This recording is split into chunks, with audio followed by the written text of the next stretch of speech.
नमस्कार। मांग के अध्याय का पिछले 2 वीडियो में हमने अध्ययन किया है, जिसमें हमने मांग की परिभाषा और इसके रेखाचित्र और मांग को प्रभावित करने वाले तत्वों के बारे में हमने अध्ययन किया। आज हम मांग वक्र में परिवर्तन का अध्ययन करेंगे। मांग वक्र में परिवर्तन किस तरह से होता है और क्यों होता है, ये हम आज अध्ययन करेंगे। तो मांग वक्र में जो परिवर्तन है वह इस तरह से हो सकता है। पहला है मांग में वृद्धि होना।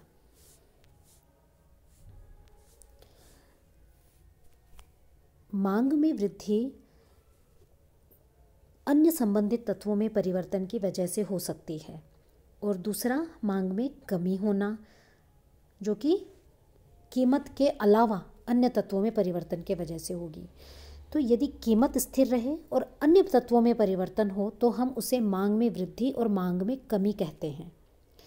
लेकिन अन्य बातें जब स्थिर रहें, अन्य बातें जैसे कि आय, संबंधित वस्तुओं की कीमतें, भविष्य की आशा, उपभोक्ता की रुचि और भविष्य की कीमत, इन सब चीज़ों में स्थिरता, ये सब चीज़ें अन्य बातों में आती हैं।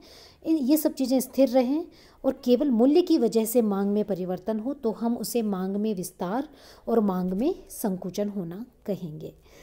तो सबसे पहले हम मांग में वृद्धि का अध्ययन करते हैं। मांग में वृद्धि होना।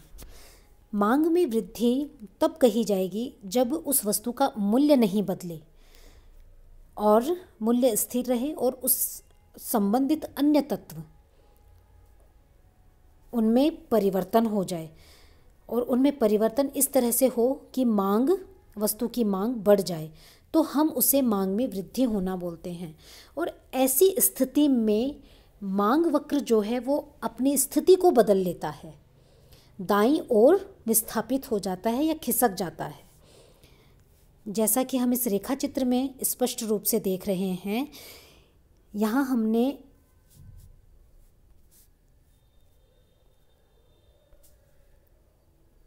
एक्स अक्ष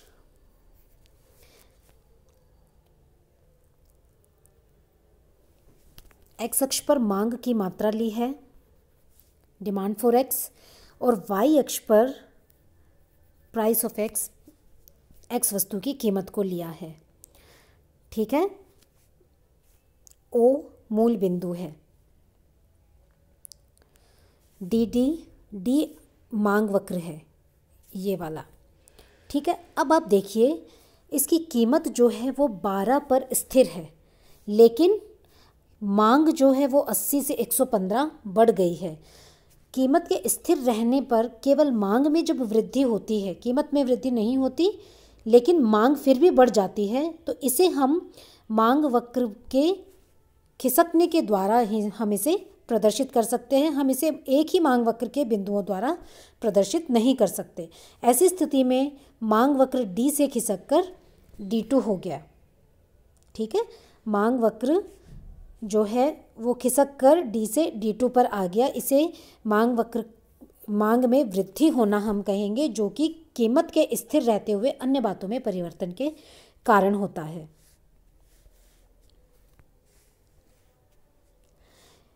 अब मांग में वृद्धि होने के कारण ये हो सकते हैं, या तो हो सकता है कि उपभोक्ता की आय बढ़ गई हो, या संबंधित वस्तुओं जैसे कि पूरक वस्तु के मूल्य में गिरावट हो गई हो। पूरक वस्तुओं के मूल्य में गिरावट होने से क्या होगा, उसकी मांग बढ़ जाएगी। मांग बढ़ जाएगी तो इसके साथ काम आने वाली मुख्य वस्तु की मांग भी बढ़ जाएगी। वैकल्पिक वस्तु या स्थानापन्न वस्तु का मूल्य बढ़ना। वैकल्पिक वस्तु का जब मूल्य बढ़ेगा तो उसकी मांग कम हो जाएगी और उसके स्थान पर प्रयोग की जाने वाली जो मुख्य वस्तु है, जिसे हमने यहाँ एक्स माना है, उसकी मांग बढ़ जाएगी। या फिर भविष्य में कीमत बढ़ने की आशा हो तो आज की मांग जो है वो बढ़ जाएगी। ये सब मांग में वृद्धि होने के कारण हैं। अब हम पढ़ते हैं मांग में कमी होना। मांग में कमी जब वस्तु के मूल्य में कोई परिवर्तन न हो, वस्तु का मूल्य तो स्थिर रहे, लेकिन अन्य बातें जैसे कि हमने पहले देखी, अन्य बातें कौन कौन सी, उपभोक्ता की आय, वैकल्पिक वस्तु या स्थानापन्न वस्तु या ग्राहक की पसंद या फिर भविष्य की आशा, ऐसी चीज़ों में जब परिवर्तन हो जाए और मूल्य स्थिर रहे और फिर मांग में कमी हो जाए तो हम उसे मांग में कमी होना कहेंगे। ठीक है, इसे हम रेखा चित्र पर एक मांग वक्र से दूसरे मांग वक्र पर खिसकने के द्वारा ही स्पष्ट करेंगे। यह जो विस्थापन है ये बाईं ओर होगा। यहाँ भी ओ मूल बिंदु है, ये एक्स अक्ष है और ये वाई अक्ष है। यहाँ पर एक्स अक्ष पर हमने डिमांड फॉर एक्स ली है और वाई अक्ष पर हमने प्राइस ऑफ एक्स ली है, यानी एक्स वस्तु की कीमत को लिया है। इसमें हम यहाँ देख सकते हैं कि कीमत 12 पर स्थिर है और फिर भी मांग जो है वो 80 से बढ़ के 115 हो गई, 115 से घट के 80 आ गई है। तो जिसके कारण मांग वक्र जो है डी से खिसक कर बाईं ओर खिसक कर D2 पर आ गया। ठीक है, बी से ए बिंदु पर यहाँ हम इसको कीमत और मांग के संयोग को, पहले जो बी बिंदु था अब वो ए बिंदु हो गया है। इसे हम मांग वक्र के परिवर्तन द्वारा ही दिखा सकते हैं। इसके कारण भी वही हैं, उपभोक्ता की आय में कमी होना, पूरक वस्तुओं के मूल्य में बढ़ोतरी हो जाना या स्थानापन्न वस्तुओं के मूल्य में गिरावट हो जाना, भविष्य में कीमत कम होने की आशा होना या ग्राहकों की पसंद बदल जाना। अब तीसरा जो परिवर्तन है मांग का, वो है मांग का विस्तार। मांग का जो विस्तार है वो अन्य बातों के स्थिर रहने पर होगा। अन्य बातें जो हमने अभी पढ़ी, उपभोक्ता की आय, पूरक और स्थानापन्न वस्तुओं की कीमतें, ग्राहकों की पसंद या फिर भविष्य की आशा, भविष्य में कीमत के बारे में जो अनुमान है वो, ये सब चीज़ें स्थिर रहती हैं और केवल मूल्य में परिवर्तन होता है। जब ऐसी स्थिति हो तो हम उसे केवल मूल्य में परिवर्तन यानी कि मूल्य में कमी होती है और जिसके कारण मांग बढ़ जाती है। मूल्य में कमी होने से, कोई वस्तु सस्ती होने से उपभोक्ता उस वस्तु को अधिक खरीदता है, जिसके कारण मांग में वृद्धि हो जाती है और उसे हम मांग का विस्तार कहते हैं। ऐसी स्थिति में मांग वक्र बदलता नहीं है। मांग वक्र के एक बिंदु से दूसरी बिंदु पर केवल विस्तार या संकुचन होता है। इसे हम इस रेखा चित्र द्वारा देख सकते हैं। यहाँ भी हम इसी तरह, ओ मूल बिंदु है, ये एक्स अक्ष है, ये वाई अक्ष है, यहाँ पर मांगी गई मात्रा हमने ली है और यहाँ पर हमने वाई अक्ष पर हमने मूल्य लिया है। अब आप देखिए यहाँ पर कि यहाँ पर मूल्य में परिवर्तन होता है। जब मूल्य 16 रुपये था तो मांग 60 थी। ठीक है, जब मूल्य कम होके 12 रुपये हो गया तो मांग बढ़कर 80 रुपये हो गई, 80 इकाई हो गई।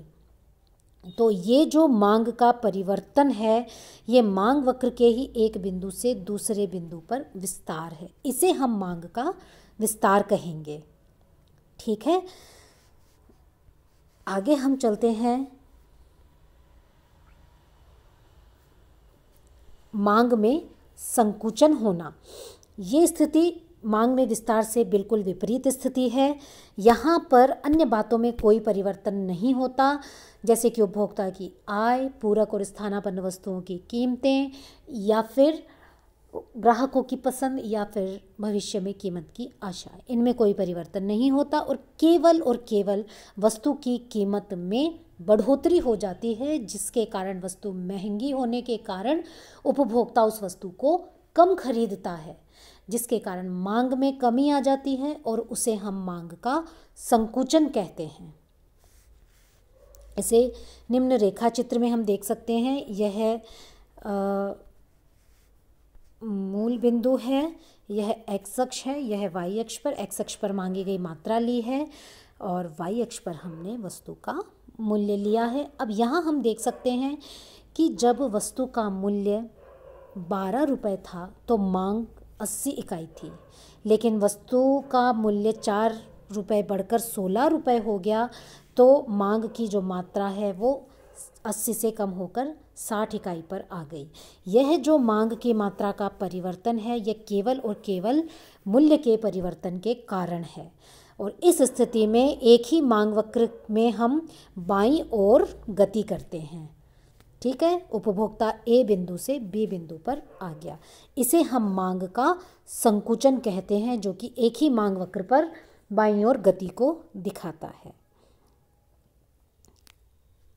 ऐसी स्थिति में मांग वक्र जो है वो एक अपनी जगह से दाईं या बाईं तरफ नहीं खिसकेगा, वो स्थिर रहेगा। यहाँ पर केवल एक ही मांग वक्र पर एक बिंदु से दूसरी बिंदु पर गति होगी। तो ये मांग वक्र में परिवर्तन थे।